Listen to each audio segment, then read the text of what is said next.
you want to be good at answering critiques, you need to read a lot.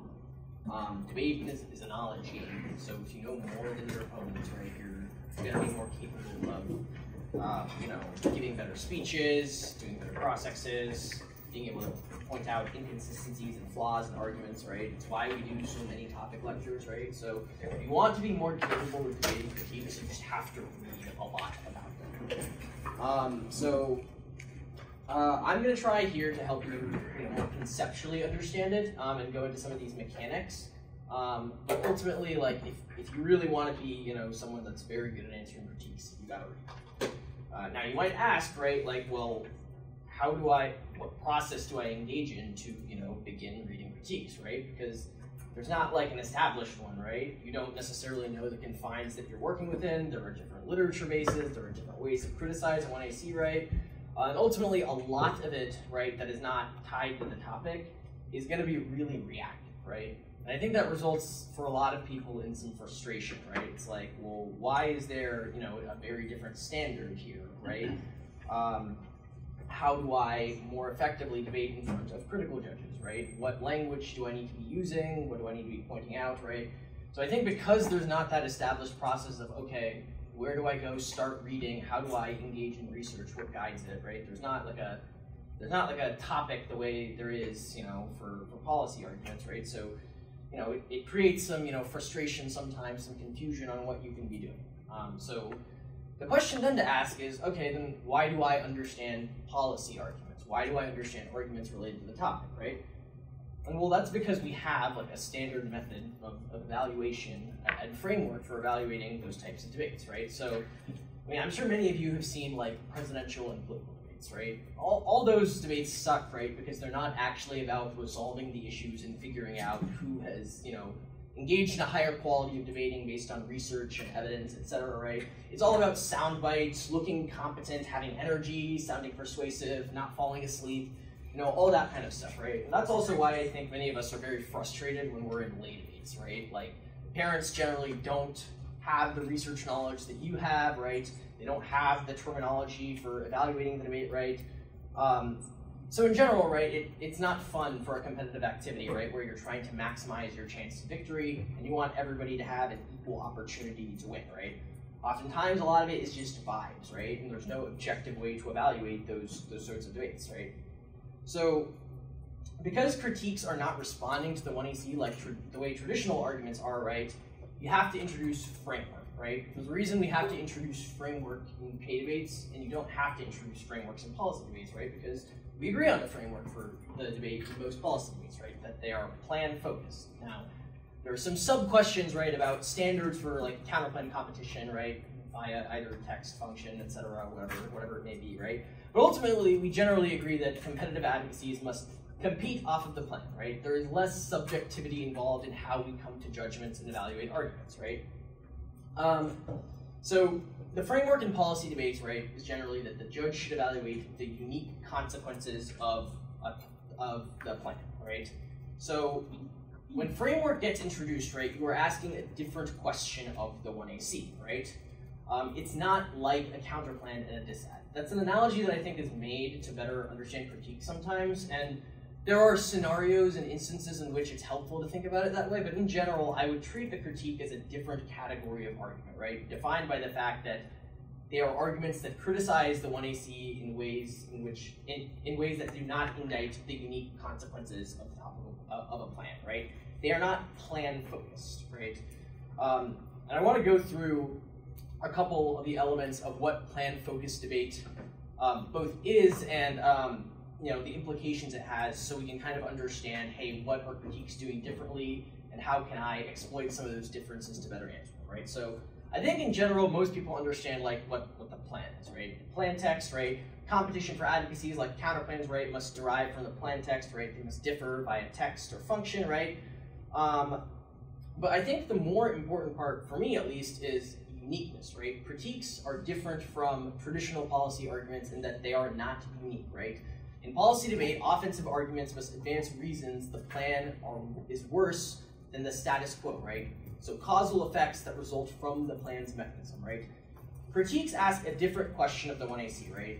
they say that we should not compete just off of the plan text, but compete off of anything in the speech act of the 1AC, right, depending on the framework interpretation that you have introduced. Now, I think when you're AF, you should generally try to stick to the framework interpretation I just said, or something close to it, right? The one about the unique consequences of the plan. I think this is useful in both an accuracy perspective and understanding what framework of a debate what framework you are truly trying to defend. And I think it's also very just strategic in the sense that you want to try, at least at the outset, to exclude the way the critique is trying to generate offense off of the 1AC.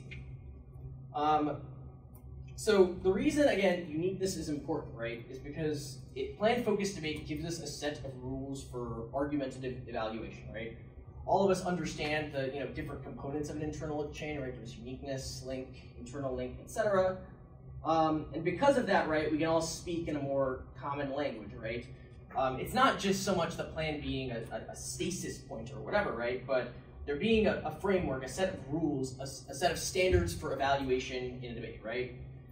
In K-debates, right, you can disagree with the 1AC in a way that is not criticizing the unique consequences of the plan, right? You could say, well, our opponents used this word in that speech, and that's a reason they should lose.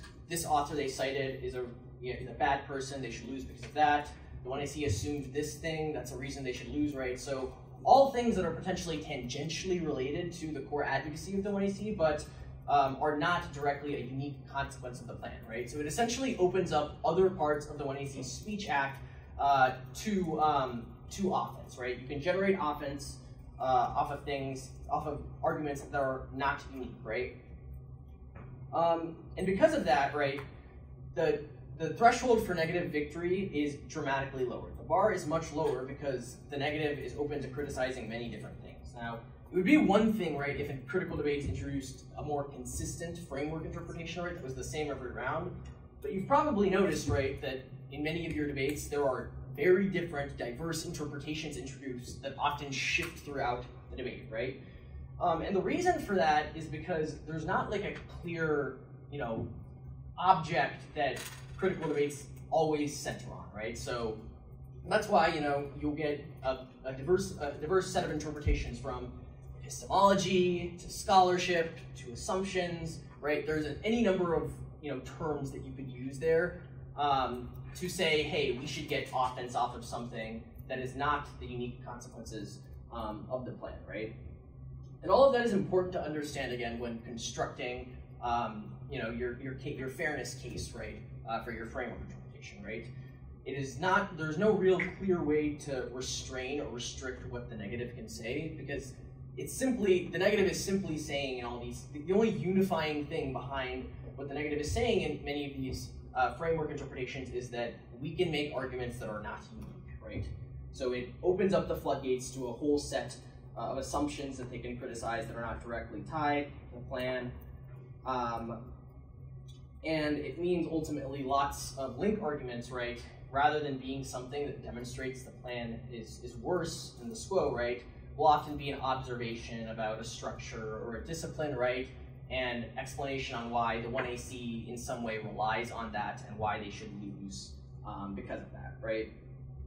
So ultimately, right, the negative gets to set the terms of the debate in some arbitrary way, and there's no metric or objective criteria necessarily for weighing, epistemology or scholarship or any one of these, number one of these framework interpretations.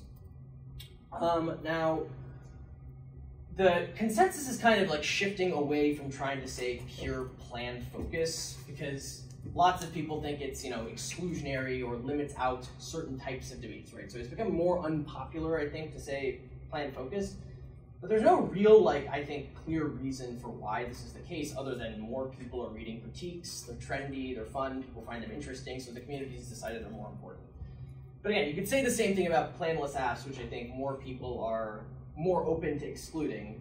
But this is no different, right, than saying, the community saying, well, if something's in the direction of the topic or related to the topic, etc., then it should be considered T, right?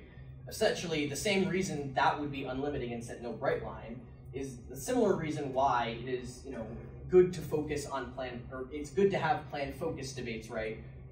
because then it guides research and preparation for a season's worth of debates much better, right? So then that kind of begs the question, right? If you're introducing planned focus, right, and there's, concerns about there being strong negative offense about exclusion or particular content or critical education, right? What is the most effective way that you can push back against this and set up framework in a way that positions you to win, right? The way to do this, I think, is to explain why your interpretation solves their offense, right? So why is it valuable in and of itself to debate the unique consequences of a plan, right?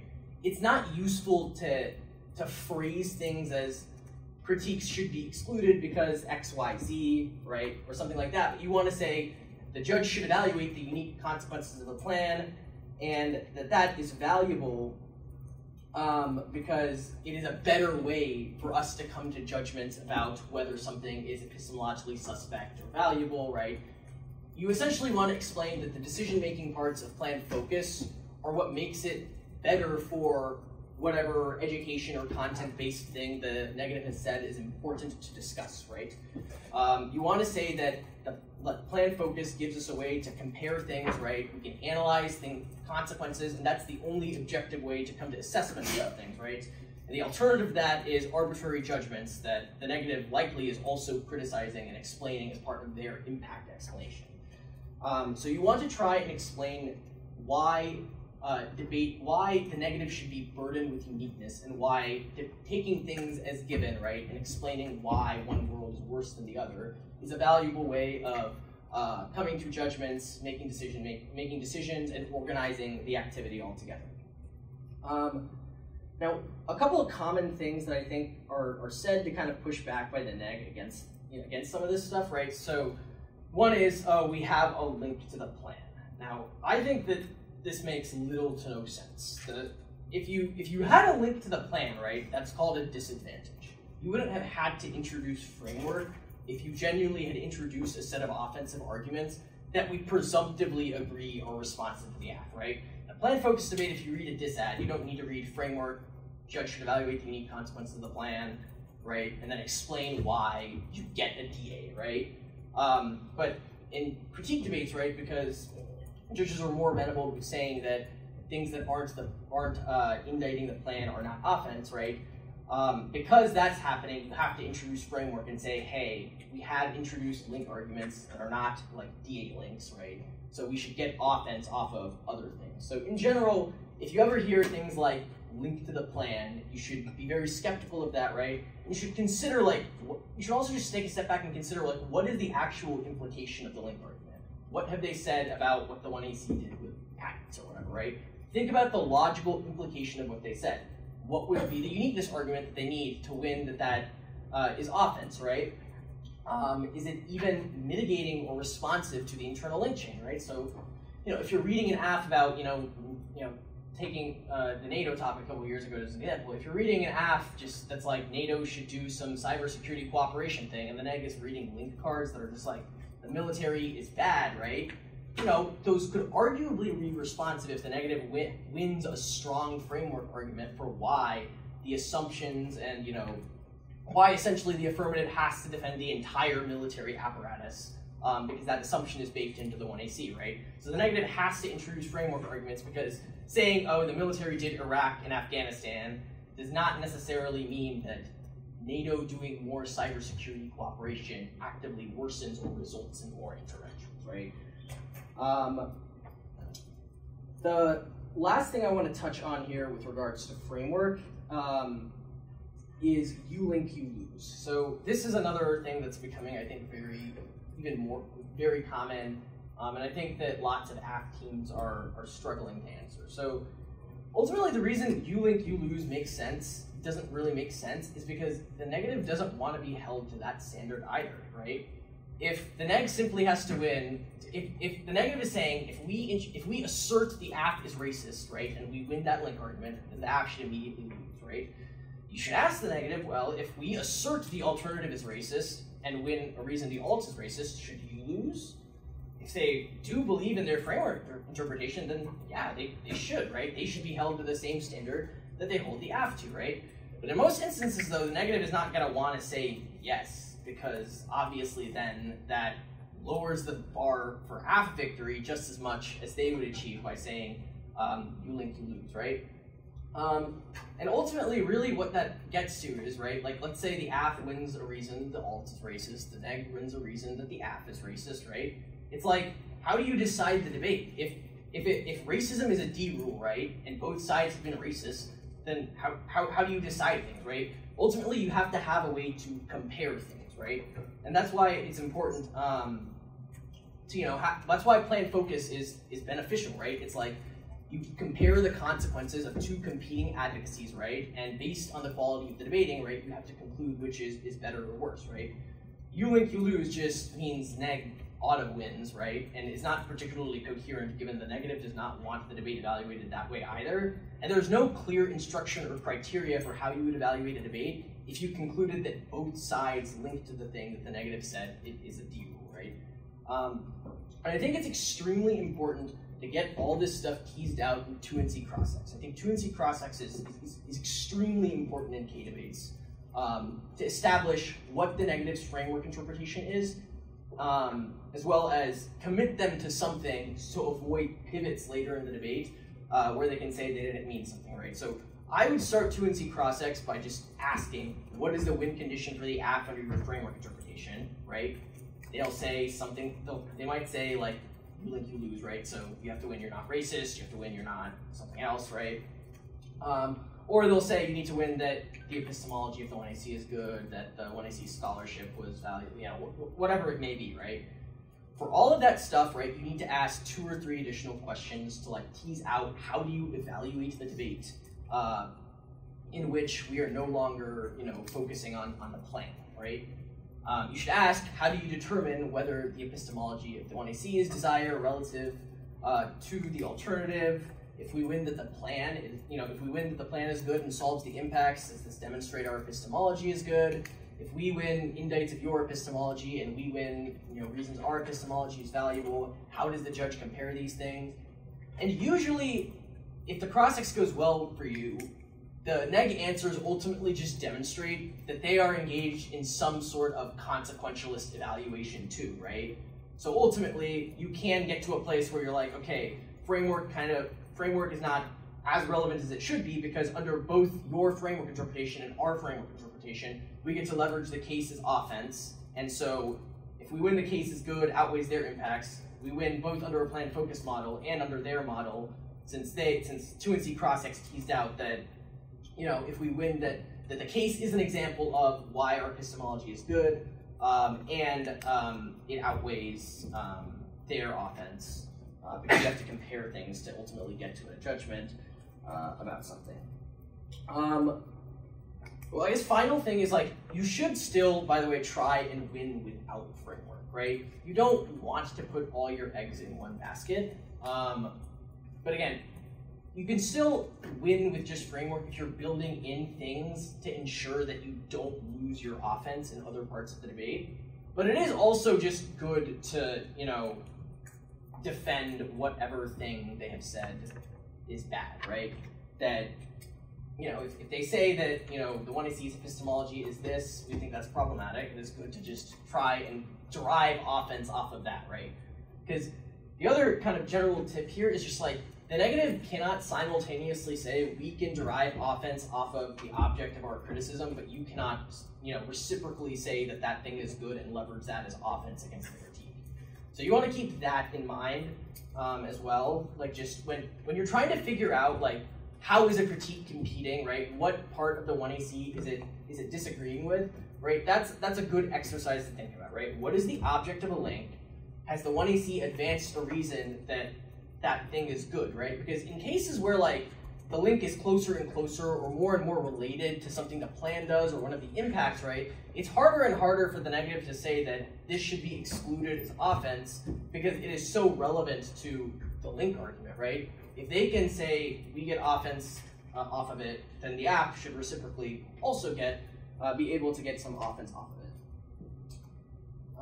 Let's see if I've got anything else. Yeah, that's kind of the broad kind of overview and my thoughts kind of on framework. Now, a few different app strategy tips I'm going to go through. Ultimately, every critique, the fundamental issue that most critique shells have, and most critical debating has, is that it is very inconsistent. What I mean by that is the framework argument, the link argument, and the alternative do not match, right? If the negative is introducing a different standard for the way the debate should be evaluated, right, a different framework interpretation, right, then the link, impact, and alt all have to be about that interpretation. If the link argument is to scholarship, or if the framework interpretation is about research and scholarship, the link argument should be to the 1AC's research and scholarship. The impact should be an impact to why, whatever reason that research and scholarship is problematic, right? And then the alternative should propose or advocate a different form of research and scholarship, right? If you say framework, research, and scholarship, and then read a link that says, I don't know what apps there are on this topic, maybe the inventorship one, right? And then you read a link card that's like, AI inventorship is colonialism or whatever, right? Like, you read a link argument about the plan and then introduce a framework interpretation that says that you should not evaluate the unique consequences of the plan, right? So, in instances where that happens, right, you need to exploit the contradiction, right? So if they have read a link to the plan, right, you should demonstrate, or if they've attempted to read a link to the plan, right, because I don't in truth think there are any links to the plan other than disadvantages.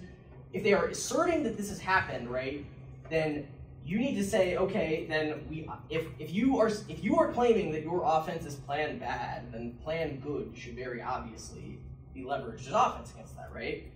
So that's one part of it. And then the other part, right, is that you should say that they don't win under their framework interpretation because they didn't advance any reasons that our research or scholarship is bad. And if your claim is that the plan is part of our research and scholarship, then how could you ever exclude the case as offense, right? Because if link arguments related to the plan are about research and scholarship, then the case and the case impacts, right, are also impacts and consequences that defend that research and scholarship. But the other instances, like I think that the contradiction and tension between framework and the other stuff happens a lot, is just like a lot of Frankenstein case. It's like, if you read a critique with a security link and a set call alternative, right, and then an impact about pessimism, it's like none of those things match, right? In the same way, it's like if you read a DA that's like uniqueness, economy doing well now, link, the plan causes proliferation, warming causes extinction, that's obviously utterly incoherent and just random things struck together, right? It's harder though to point that out when debating critical arguments though, right? Because again, you haven't necessarily researched or read about it in the same way you have with policy arguments, right? With policy arguments, and when we have a topic, right, you can observe how the literature organizes different proposals, right? What their costs and benefits are, right? And everything is organized relatively well because there's a set of authors and a literature base interacting and talking with each other, right? So that's why it's much more easy to kind of identify some of those errors in policy debates, right?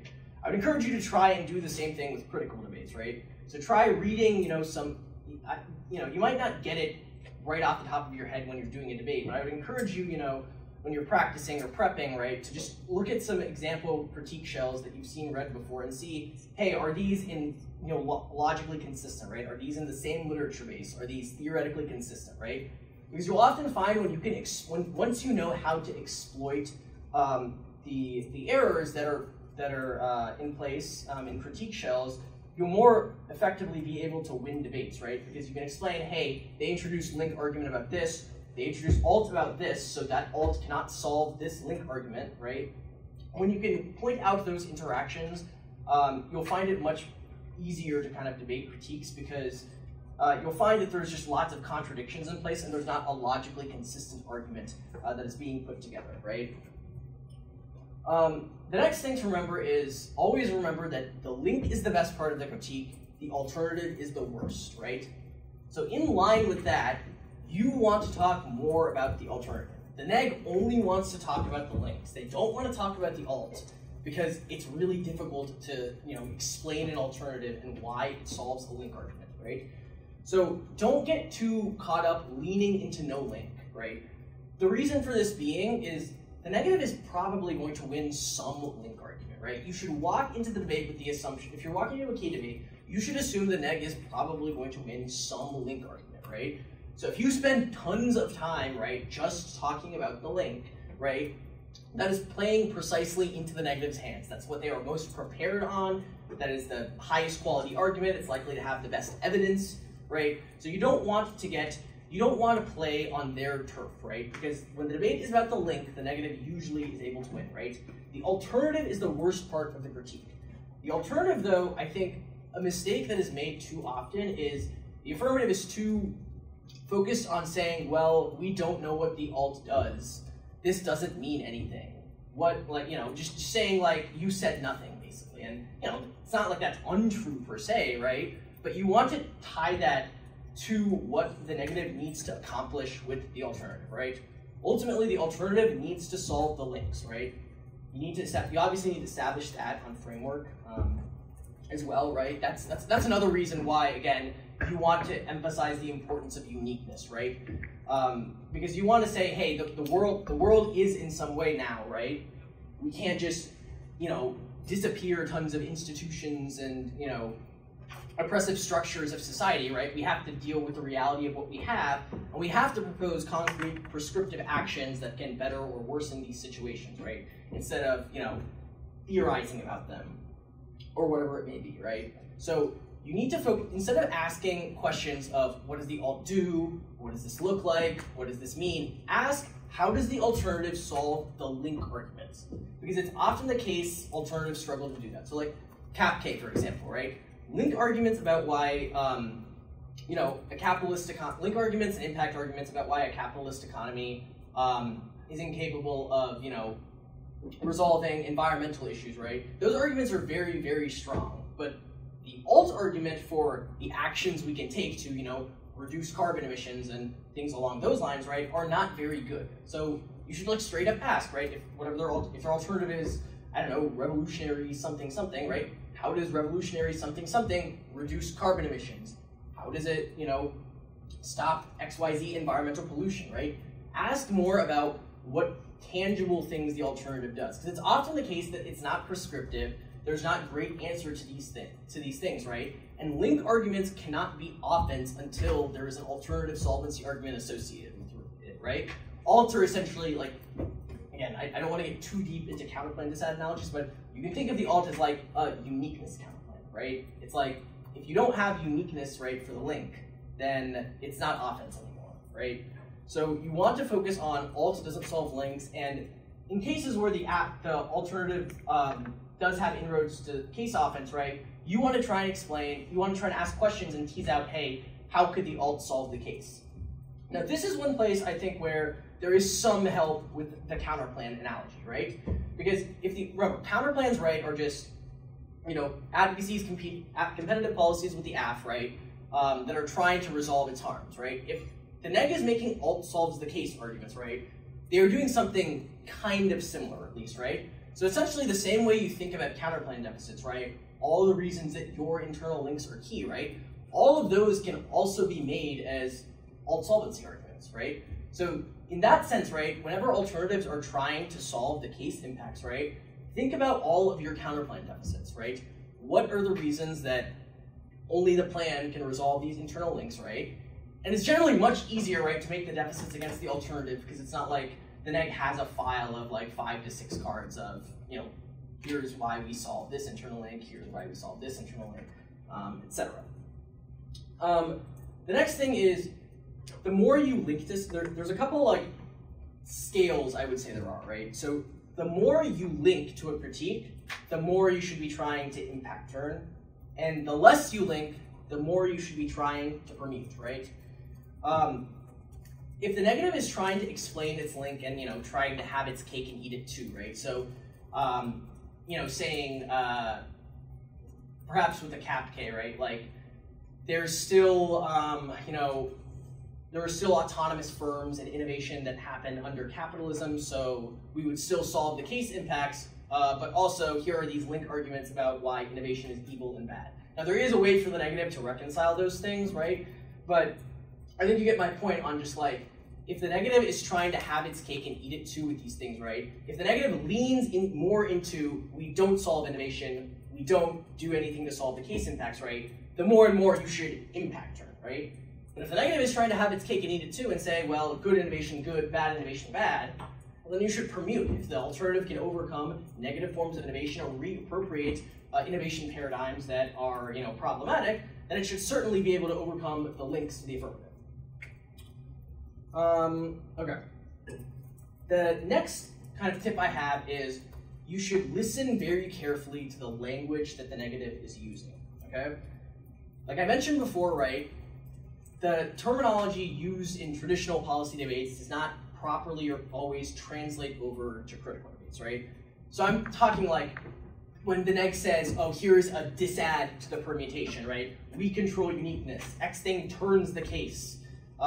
Links to the plan, right? When they are using your language, right, the language of traditional policy debates, that is a problem for them, right? If they are saying things like, we control uniqueness, right, you should cross-apply that to framework and say that demonstrates the importance of taking things as given, right, and seeing how particular specific actions can better or worsen the status quo, right? If they are phrasing things as X causes Y, right, those are causal claims, right? They are trying to make consequentialist claims. Now, they're not unique, but the fact that they are trying to do it demonstrates that we should analyze the effects of different paradigms, whether that be epistemology or some policy, and compare them to come to judgments about certain issues. The other thing to keep in mind here is that the language of risk doesn't really make tons of sense in critical debates as well as procedural debates. Now, you're still evaluating offense and defense to some extent, but like the claims that are being made are not necessarily probabilistic, right? So if the negative uses the phrase like risk of a link, right, it doesn't really make sense, right? Because you're ultimately trying to decide whether what the 1AC did, right, relied on the assumption that the negative is criticizing. That's not something super conducive to risk because you're not analyzing the effects of a new world necessarily being put into place, right? You are trying to see whether the 1AC relied on some assumption or not. So I would try, like when you're neg, you really shouldn't be using that kind of language. But as the AF, if you start hearing that stuff, right, again, be sure to exploit that stuff. The fact that the negative is phrasing things in probabilistic terms, right, demonstrates that things should not be yes, no, that there's sliding scale with things, right? So if they have a DA to the permutation, right, that doesn't mean, oh, you win the DA, or if we drop the DA, that means no perm, right? That means the DA, right, can reduce the risk or the scope of how much of the links that the permutation can shield, right? So it is, again, when you're it is beneficial, right, when the neg starts using the language of policy debate, but you need to be able to explain why these terms are being used in the wrong context, but the fact that they are using the terms demonstrates the efficacy of our framework interpretation in evaluating and approaching debates. Next thing is, do not let them set the same standards or set a higher standard for winning than you. So the place where this, I think, comes up the most often is when there's some solvency debating happening on the case, right? So the negative goes to the case and is like, the state will never agree to the plan, it'll all get rolled back, there's administrative issues, blah, blah, blah. Like just a bunch of things that just say that government is evil so the AF can't solve, right? If they are demanding that level of explanation and detail for how the AF navigates the legal process, then that same level of detailed explanation should be applied to the alternative. If the affirmative needs to coherently explain how it avoids a set of legal processes and rollback and pushback, then the alternative would be subject to those same problems. And again, like state arguments that are related to like crackdown and things like that are the most easy to apply to alternatives, right? Most alternatives are not generally advocating or encompassing some status action. So for those that are, like discussing movements or, autonomous zones and things like that, the more and more they say state, police, etc. overwhelm AF solvency, that applies just equally as hard to the alternative. The next thing, when you're permuting and link turning, right, you should, if you want to write an app that is more designed to permute and link turn, right, you need to design the app to avoid common link arguments, right? So like one thing from like last year, right? So there's like there were versions of the UBI and job guarantee that were more socialist or leftist versus ones that were more right-leaning or libertarian, right? So like the UBI, for example, had like socialists advocating for it and proposing a certain world, right? And it also had libertarians saying, hey, this is a great way to end the welfare state, right? So in those situations, right, the negative most likely when reading link arguments about UBI is going to be reading all the people that say, hey, this is a libertarian free market thinking idea, right? So when you're confronted with that situation and you're thinking you want to perm or link turn, right, you want to write the 1AC in a way that is designed to avoid that link argument, right? So do not introduce a UBI advantage about growth, right? Maybe instead you make it much more inequality, much more inequality focused. You take out, some of the more right-leaning economists that are pro UBI, right? And you want to design it to make it about inequality, the social benefits of UBI rather than, oh, this means people spend more money and that grows the economy, right? Let me see. Oh, the other thing about perm and link turning strategies is it is okay, like I mentioned before, it is okay here for the app to use some language about certainty that imitates, risk analysis and policy debate, right?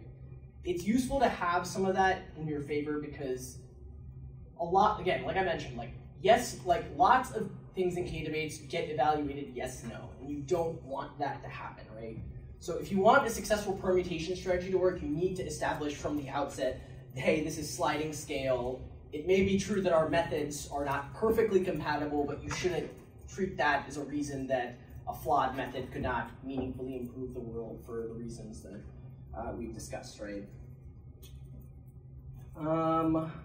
Okay, the last thing I'll say about, let's see.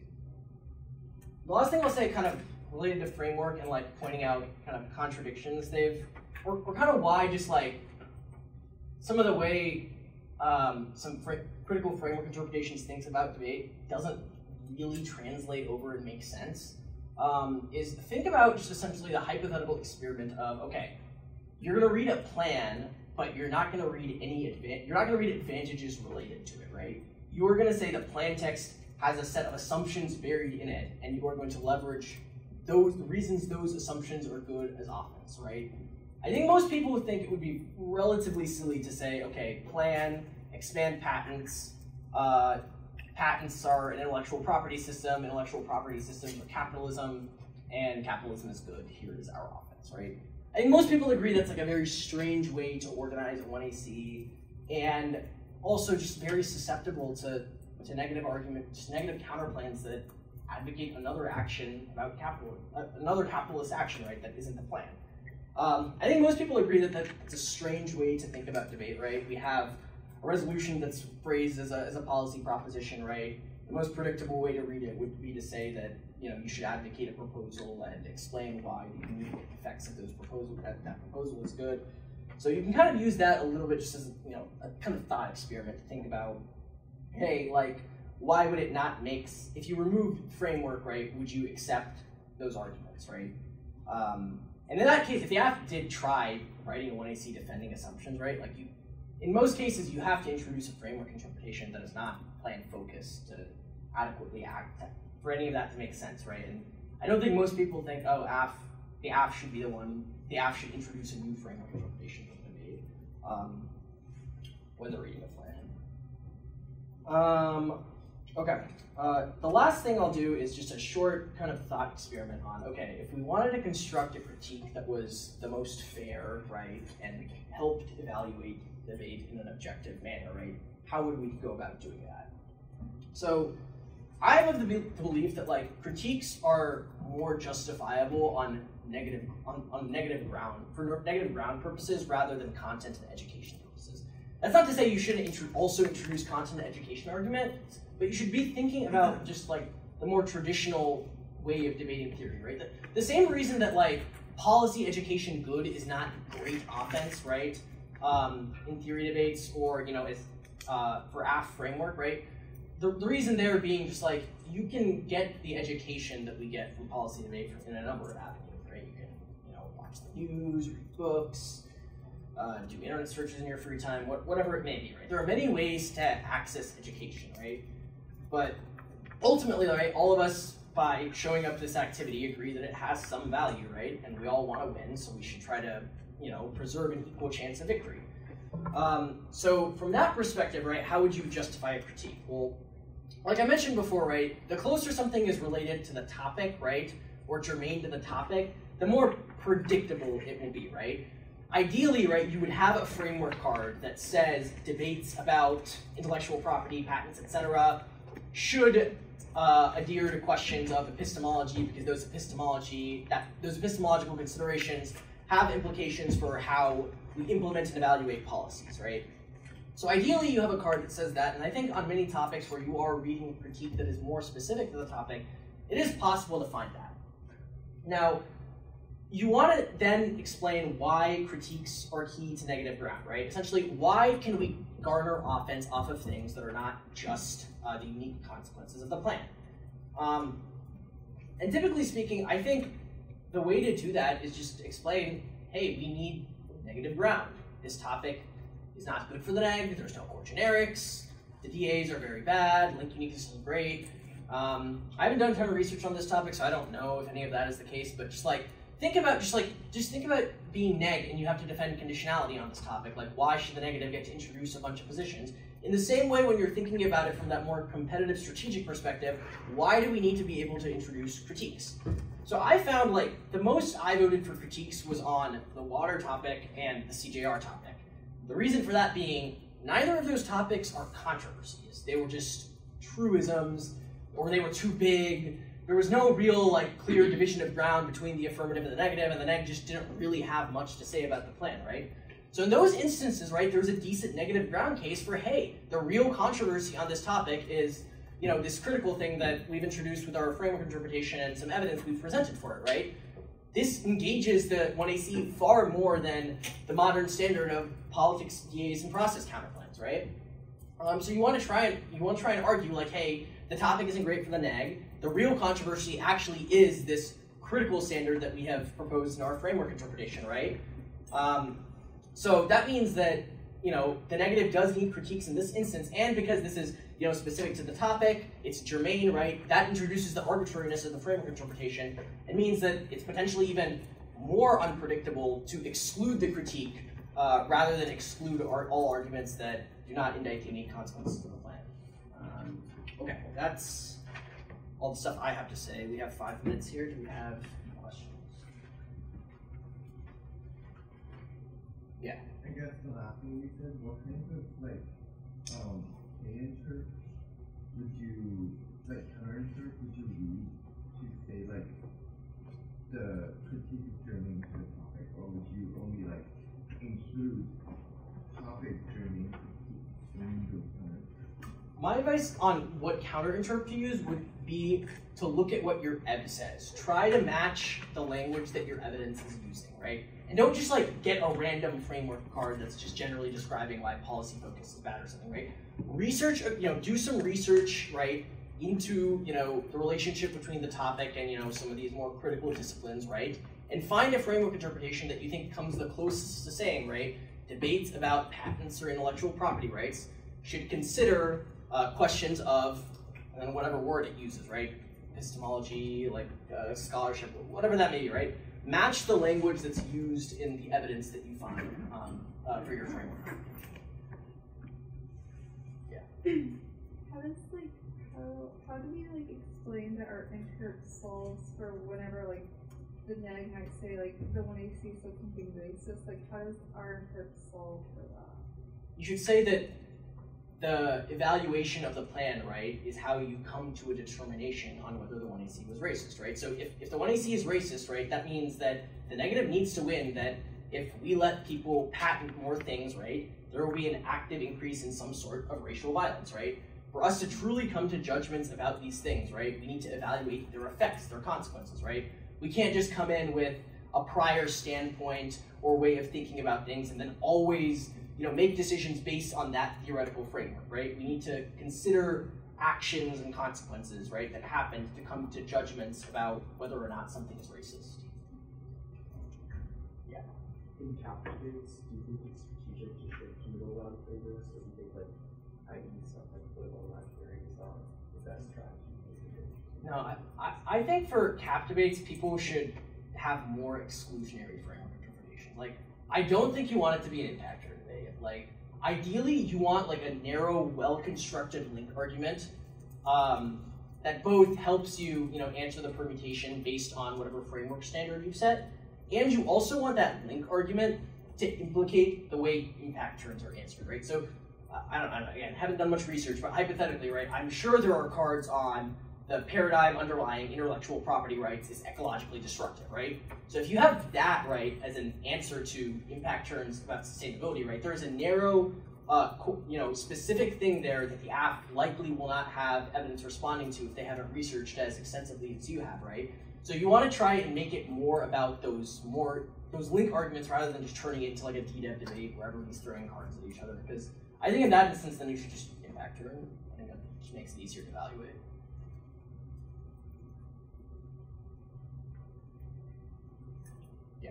If the negative block proliferates a lot of like framework arguments, let's say like their interp is just like evaluate the 1AC's epistemology. 2AC says fairness clash. Neg block reads 7 points above fairness clash, reads DAs to the F's interp. What should the one rank do?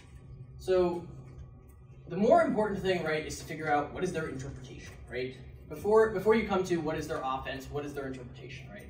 Because you want to be able to tease that out, right, to explain why that's arbitrary, etc. There's usually one or two like core components of offense, right? And the way you can tell usually is like, it's not like one of the silly tricks, right? Like, so if subpoint like D is, fiat illusory, subpoint E is serial politics, like you can tell like some things are being spammed as tricks, right? And then some things you can tell are content and education based, and those are the things that like have actual cards, right? So think about what cards they're reading and what their core pieces of offense are from that extent. But the other important thing, again, is that right, you want the debates to be about the interpretations, right? If you have an explanation for why your interpretation can resolve some of the things that their interpretation does, right, then you can access or mitigate some of that offense through that avenue, right? Instead of going, oh God, I have to line by line all 8 of these points, right? Try grouping things where you can and try using other answers you've made in other places, implicate the stuff they've said. I think you had a question as well, right? Yeah. I was wondering on the thing about like the negative saying the 1AC was racist, and like let's say you have a counter answer that's like links must be unique, and about the point obviously like racism is not unique. How do you think the app can like make framework arguments that don't come off as you can't talk about like racism or stuff like that? Yeah, no. The way you want to say that is, no, we agree, we should talk about racism, right? It's important that we discuss this issue, but what we're debating on framework is, what is the method of evaluation for adjudicating claims made about the 1AC and the 1NC regarding racism, right? We are not saying, like, our framework interpretation is not intended to exclude the content, right? It's intended to say, to evaluate the content, we need this set of criteria, right? And then you also want to try phrasing it in an offensive way, right? Our interpretation is better for discussions about racism, right? Because you can compare 2 sets of competing claims, right? 2 well-prepared researched opponents, right? Dialogue, right? And reciprocity, right, is a prerequisite to being able to make any judgments, evaluations, and claims about the world, right? So make it more about, hey, we are talking about how do we evaluate arguments, not what type of content of arguments is permitted.